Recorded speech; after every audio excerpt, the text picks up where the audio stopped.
There is a pair of sunglasses worn by Douglas MacArthur, James Dean, Bob Dylan, Tom Cruise, and Barack Obama. Not variations, not reinterpretations, but the same model, reproduced across decades with a level of consistency that is almost invisible unless you know exactly what you are looking at.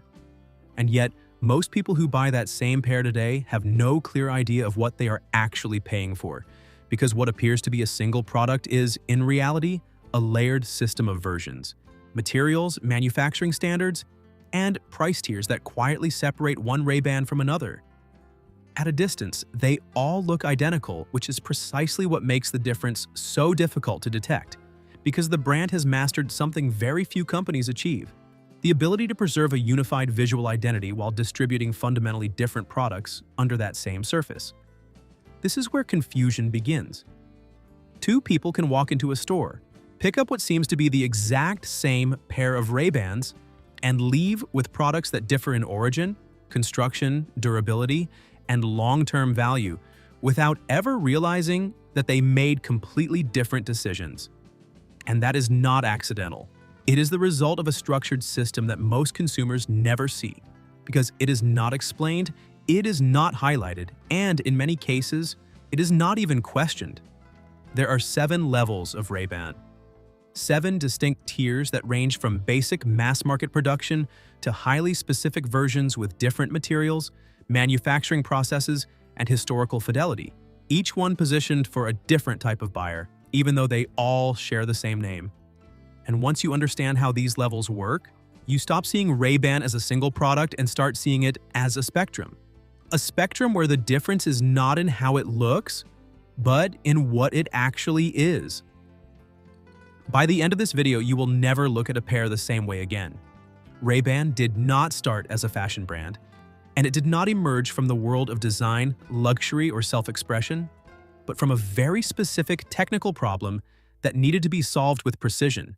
Because in the early 20th century, pilots flying at high altitudes were experiencing intense glare, visual distortion, and headaches caused by prolonged exposure to sunlight above the clouds. At that time, aviation was advancing faster than the equipment designed to support it, and the human eye was becoming a limiting factor in performance, which led the United States military to seek a solution that could protect vision without compromising clarity, depth perception, or responsiveness during flight. The task of solving that problem was given to Bausch Lomb, a company already specialized in optical technology, which began developing a lens capable of filtering harmful light while preserving sharpness, contrast, and natural color balance. The result was introduced in 1937, a pair of sunglasses designed not for style, but for survival and efficiency, featuring a lightweight metal frame and large teardrop-shaped lenses that maximized coverage without obstructing the pilot's field of view, a design that would later become known as the Aviator. At that moment, Ray-Ban was not a brand in the modern sense, it was a tool engineered to meet a specific demand under real-world conditions, where performance mattered more than appearance. And yet, something unexpected began to happen. As these glasses moved beyond military use and entered civilian markets, people were not only adopting them for their function, but also for how they looked, because the design, created purely for utility, carried an aesthetic that felt both technical and distinctive. Without trying to be iconic, it became recognizable. Without aiming for style, it became stylish. And this is where the foundation of Ray-Ban's dominance was quietly established, not through marketing, not through trends, but through a product that worked so well in its original context that it carried credibility into every new environment it entered. Before Ray-Ban became a symbol, it became trusted. And that trust is what allowed everything else to happen. Most people wear objects like this every single day without ever questioning what separates one version from another. And once you start noticing those differences, it becomes surprisingly difficult to stop seeing them everywhere. What transformed Ray-Ban from a functional military product into the most widely recognized and commercially dominant sunglasses brand in the world was not a single decision, nor a sudden shift into fashion, but a sequence of cultural placements so precise and so influential that the brand became embedded into public perception almost without resistance. The turning point did not happen in stores. It happened on screen. When figures like James Dean began wearing Ray-Ban, The glasses stopped being just equipment and started becoming associated with attitude, with a specific kind of presence that felt effortless, detached, and quietly rebellious. And this association was reinforced repeatedly across decades as the brand appeared in films, music, and public life without ever needing to announce itself. Later, when Tom Cruise wore aviators in the film Top Gun, the impact was immediate and measurable because what had once been a military tool suddenly became aspirational, linking the product directly to confidence, performance, and a highly stylized version of masculinity that resonated globally. But the real strength of Ray-Ban was not just in these moments, it was in repetition. From Bob Dylan to Michael Jackson, from counterculture to pop dominance, the brand continued to appear in completely different contexts without losing its identity, which is extremely rare because most brands become trapped in a single aesthetic or era. Ray-Ban did the opposite. It adapted without changing. The same core designs remained, while the meaning around them evolved depending on who was wearing them and when, which created a kind of cultural flexibility that allowed the brand to stay relevant without needing constant reinvention. And behind this cultural presence, there was also a strategic shift in ownership that expanded its global reach when Luxottica acquired Ray-Ban in 1999 and began scaling distribution, production, and retail integration at a level that no previous owner had achieved. This combination, cultural dominance on the surface and industrial scale underneath, is what positioned Ray-Ban not just as a recognizable brand, but as the default option in its category. Not because it is the cheapest, not because it is the most technically advanced, but because it exists at the intersection of familiarity, trust, and identity in a way that no competitor has been able to replicate at the same scale. And once a brand reaches that position, it stops competing in the traditional sense. It becomes the reference point, which is exactly where Ray-Ban operates today. And if this kind of hidden structure exists behind something as ordinary as a pair of sunglasses, it raises a much larger question about how many other everyday objects carry layers most people never stop to examine. Featured model, the new Wayfarer. At the first level of the Ray-Ban system, we are no longer dealing with history or cultural positioning, but with the most accessible layer of the product as it exists today, which is mass-produced, widely distributed, and designed to meet global demand at scale. This is the version of Ray-Ban that most people encounter first, especially models like the new Wayfarer, which became one of the brand's most commercially accessible and globally distributed designs. It is available in large retail chains, airports, online marketplaces, and optical stores across the world, carrying the same recognizable designs, the same logo, and at a distance, the same visual identity that has been built over decades. And that is exactly the point.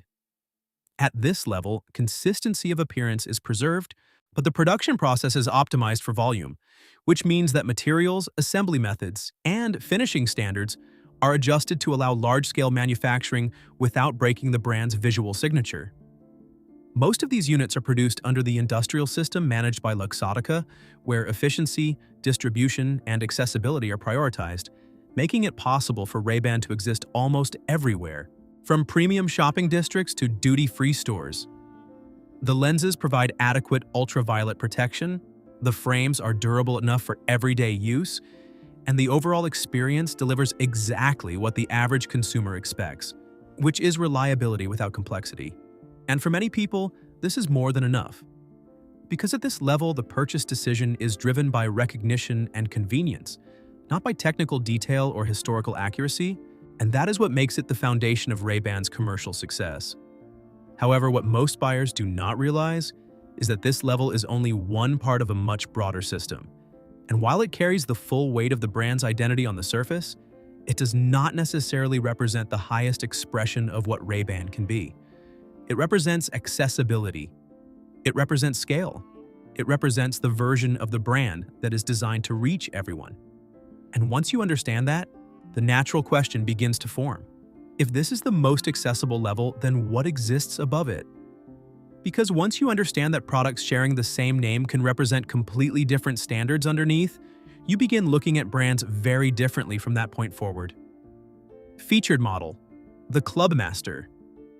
As we move into the second level, the difference is not immediately obvious, and that is precisely what makes this layer so easy to overlook. because visually, it still aligns almost perfectly with what we saw before, carrying the same iconic silhouettes, the same branding, and the same immediate recognition. But underneath that familiar surface, the priorities begin to shift.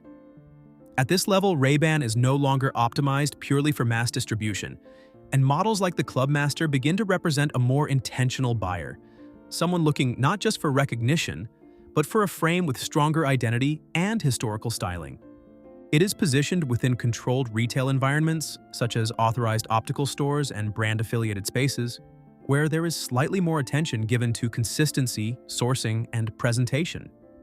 The materials used here tend to be more stable, the finishing more refined, and the quality control more consistent. Not dramatically different to the untrained eye, but enough to affect how the product ages, how it feels over time, and how it performs after extended use. This is where most people believe they are buying real Ray-Bans because the purchase context reinforces that perception, with proper displays, certified sellers, and an environment that suggests legitimacy and assurance. And to a certain extent, that perception is correct. This level represents what can be considered the baseline standard of the brand as it is officially intended to be experienced by the general public, balancing quality, scalability, and brand integrity in a way that supports its global presence.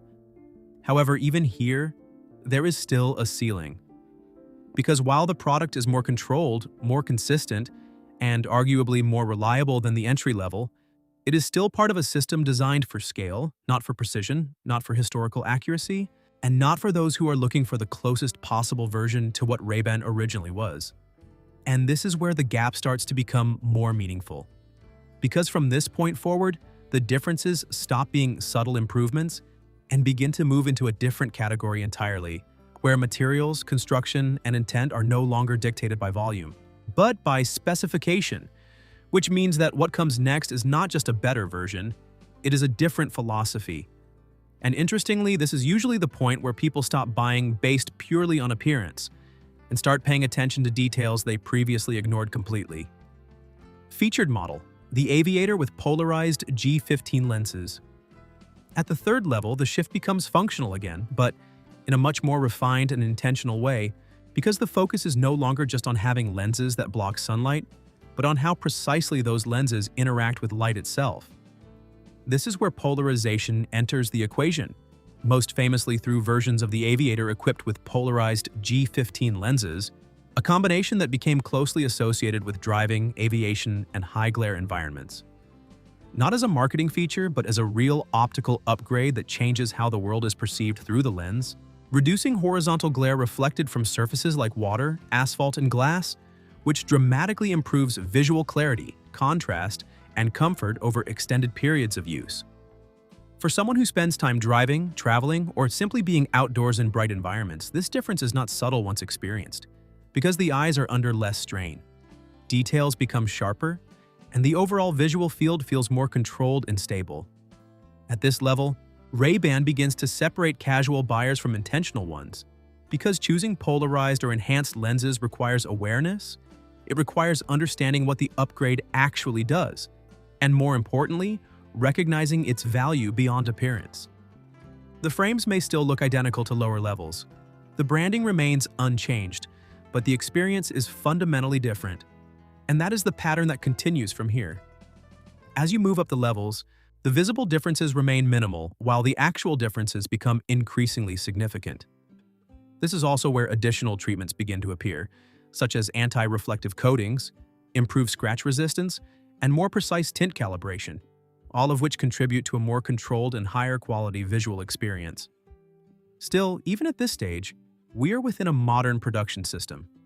These are upgrades within the current manufacturing framework, not departures from it, which means that while the product is objectively better in terms of performance, it is still not the closest representation of what Ray-Ban originally stood for. And that distinction becomes critical in the next level. Because what comes next is not about improving the lens. It is about changing where and how the entire product is made.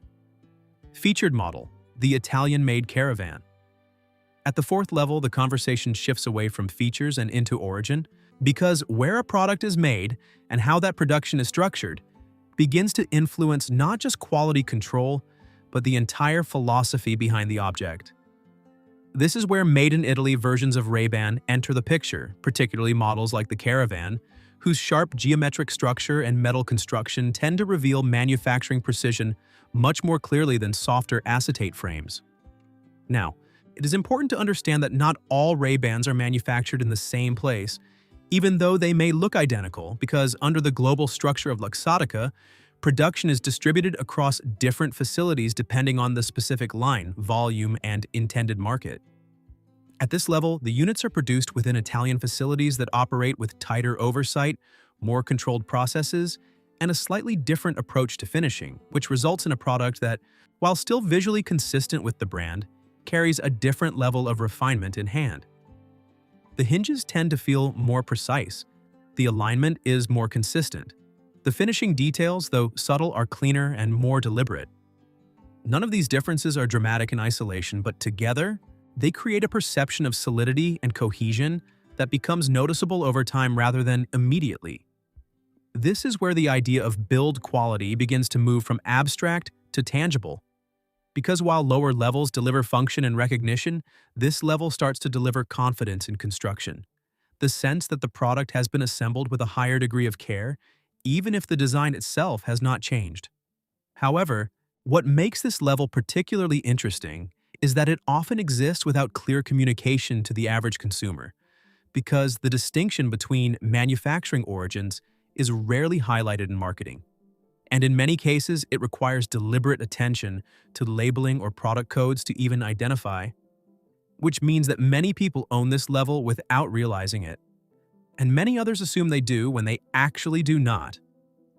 But even here, at this point of improved origin and refinement, we are still within the modern Ray-Ban system as it exists today. Because the next level does something very different. It stops optimizing the current model and starts looking backward. Because the deeper you move into the hierarchy, the less the decision becomes about fashion and the more it becomes about awareness. Featured model, the original Wayfarer. At the fifth level, Ray-Ban stops moving forward and begins to deliberately look backward, not as a marketing gesture, but as a way of reconnecting with its own origin, its own design language, and the specific details that were gradually simplified or altered as the brand scaled globally.